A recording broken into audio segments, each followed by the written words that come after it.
Hari ini kita akan membahas topik yang sangat seru nih, yaitu retorika. Dengan saya, Nilobela Puspita, dan narasumber kita hari ini. Halo, perkenalkan nama saya Hairunisa. Ini apa kabar nih, Ca? Baik banget, senang banget bisa diajak ngobrol soal retorika, topik yang sering banget kita pakai tanpa sadar. Nah, bener banget nih. Tapi biar semua tahu apa sih retorika itu? Nah, retorika itu seni berbicara, di mana cara kita menyampaikan pesan supaya bisa didengar, dimengerti, dan bahkan bisa mempengaruhi orang lain. Menarik banget nih, tapi kenapa sih retorika ini penting bahkan bisa mempengaruhi orang lain? Nah, karena lewat retorika kita bisa mengungkapkan ide dengan jelas. Gak cuma ngomong asal, tapi bisa bikin orang lain paham dan mungkin juga sepakat sama kita. Kadang orang mikir retorika tuh cuma buat politis atau pembicara publik ya. Padahal enggak juga, kita pakai retorika setiap hari kok. Misalnya pas ngajak teman setuju sama ide kita, pas wawancara kerja, atau bahkan saat curhat. Oh iya ya. Nah, kalau ngomongin unsur-unsur retorika ada apa aja sih, Ica? Nah, ada 3 unsur utama. Yang pertama itu etos, soal kredibilitas kita. Kedua, ada pathos, bagaimana kita menyentuh emosi pendengar. Nah, yang terakhir logos, atau logika alasan yang kita pakai. Jadi, kalau mau retorika yang meyakinkan harus seimbang ya antara 3 itu, Ica. Nah, betul banget. Plus, harus percaya diri dan pakai bahasa yang mudah dipahami. Terus, apa sih bedanya retorika itu dengan debat, Ica? Nah, retorika itu lebih ke cara penyampaian yang menarik dan persuasif. Kalau debat, fokus ke adu argumen dan pembuktian tanpa yang benar.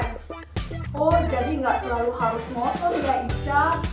Tapi ngomong-ngomong, retorika ini bisa dipelajari nggak sih? Nah, tentu bisa. Semakin sering latihan berbicara, baca pidato bagus, atau nonton pembicaraan hebat, kemampuan retorika kita bakal berkembang. Tapi pasti banyak kesalahan umum yang dilakukan ya, Ica. Iya, misalnya saat ngomong terlalu panjang tanpa arah, kurang percaya diri, atau pakai kata yang nggak sesuai sama siapa yang kita ajak bicara. Nah, kita ini kan sebagai mahasiswa, apa sih gunanya retorika ini sebenarnya untuk mahasiswa? Nah, penting banget buat presentasi, diskusi kelas, sampai ngomong di depan dosen. Biar ide kita tersampaikan dengan baik dan terdengar jelas. Menarik banget nih. Ngomong-ngomong, retorika itu termasuk ke dalam humor nggak sih, Ica? Nah, bisa banget asal dipakai dengan tepat. Humor bisa bikin suasana santai dan pesan kita lebih mudah diingat. Setuju banget nih, Ica. Selain cara ngomong, bahasa tubuh juga ngaruh nggak sih? Nah, ngaruh banget. Gestur tangan, ekspresi wajah, sampai kontak mata itu semua bagian dari retorika nonverbal. Wah, berarti tulisan pun bisa punya unsur retorika dong, Ica.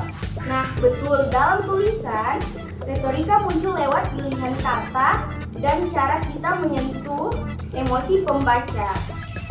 Tapi Ica, retorika itu juga kadang disalahgunakan ya, jadi manipulatif gitu.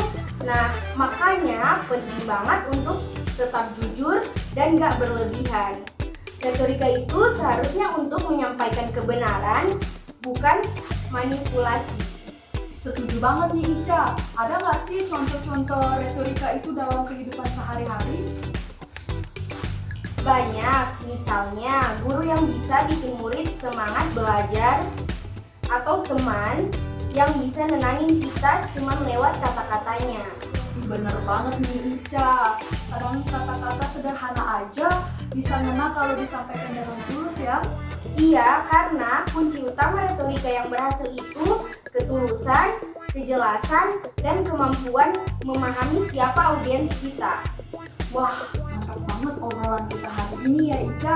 Jadi buat teman-teman, ingat ya, semua orang bisa jadi ahli retorika asal mau belajar dan berlatih. lewati. Nah, betul. Retorika itu bukan cuma soal pintar ngomong, tapi soal bagaimana kita berbicara dengan hati dan niat yang baik. Wah, terima kasih ya Ica udah gabung hari ini buat pendengar. Sampai jumpa di episode selanjutnya. Tetap semangat belajar dan jangan takut berbicara dengan percaya diri. Sampai jumpa di podcast selanjutnya.